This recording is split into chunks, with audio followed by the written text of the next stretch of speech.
Bon les amis, on va poser les choses simplement, très simplement. Le chômage en France vient de prendre une claque monumentale. Plus 117 000 chômeurs en 3 mois, dernier trimestre 2024, catégorie A. C'est énorme, c'est historique et ça fait froid dans le dos. Le Mozart de la finance, il peut repasser. Ces chiffres-là ne sortent pas de nulle part. C'est pas juste une petite hausse, c'est carrément un effondrement.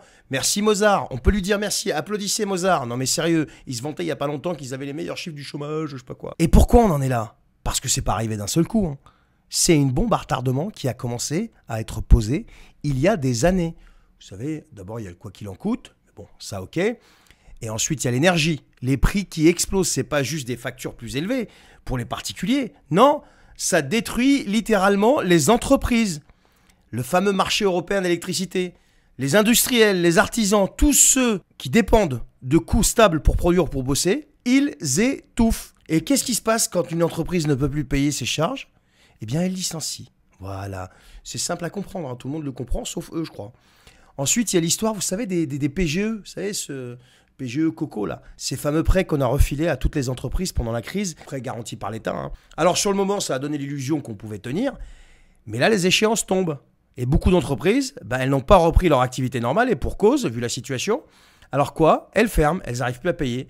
Elles coupent dans les effectifs, et encore des chômeurs qui s'ajoutent à la liste. Bravo Mozart! Allez, on applaudit Mozart. Il ne faut pas oublier non plus qu'on est dans un contexte quand même où la France a perdu aussi, c'est accessoire, mais c'est comme ça, son industrie petit à petit. Encore bravo qui? Bravo Mozart, parce que ça remonte pas d'hier, rappelez-vous Alstom, etc.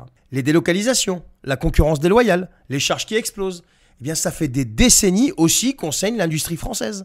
Et aujourd'hui, on en voit les conséquences directes, en pleine poire. Moins d'usines, moins d'entreprises, moins d'emplois stables. Qu'est-ce qui se passe? Du chômage. Et des entreprises qui font faillite. Allez regarder le record de faillite à la Banque de France, là, pour l'année dernière. Mais le plus vicieux dans cette histoire, c'est que ça se cumule. Chaque crise, chaque mauvaise décision vient aggraver le problème. Et tout le monde s'en fout. Et bravo, Mozart, encore une fois. Le coco, lui, a creusé un trou. La crise énergétique a transformé ce trou en gouffre. Et maintenant, c'est tout le monde qui s'écroule. Voilà, tout s'écroule. C'est pas moi qui le dis. Allez encore une fois vérifier les chiffres de l'INSEE et de la Banque de France. C'est pas juste une histoire de chiffres.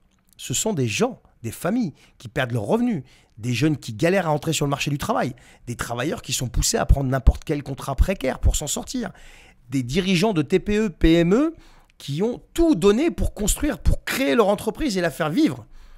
Et aujourd'hui, ils perdent tout.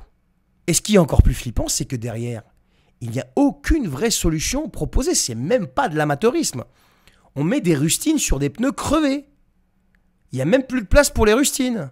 Et on nous parle de reprise. Mais à quel prix? Les emplois industriels qu'on a perdus, on les remplace par quoi? Par des jobs précaires, dans des secteurs sous-payés. Voilà. Et là, c'est pas juste un pic. Là, on est à un tournant. Un signal d'alarme. Si on continue à regarder ailleurs, là, qu'est-ce qui va se passer? Et si on continue à ignorer les vraies causes du problème, mais qu'est-ce qui va se passer? Ça va empirer, ça va devenir une cata, et ça, c'est la réalité. La vraie cause du problème, c'est quoi? Pour moi, elle est double. 1. L'appartenance à cette Union européenne qui nous dicte sa loi depuis Bruxelles. Un groupe de personnes qui sont non élues, qui sont juste nommées et qui nous imposent leur vision des choses, qui ne connaissent rien à ta vraie réalité.